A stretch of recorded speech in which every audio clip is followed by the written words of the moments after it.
யுகம் மொத்தம் 4. அது ஏன் ஒரு யுகம் முன்னாடி ஒரு யுகம் பின்னாடி இல்லாம வரிசையாக இருக்கிறது தெரியுமா? 1. கிருதா யுகம்.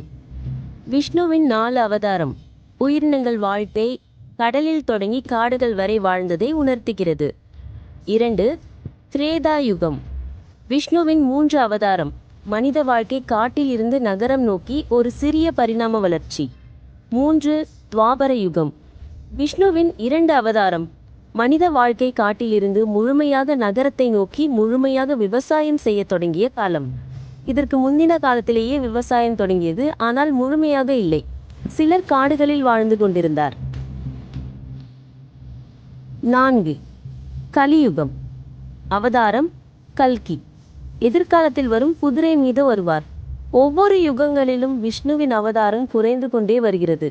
4, 3, 2, கடைசியாக 1 அவதாரம். I'm waiting.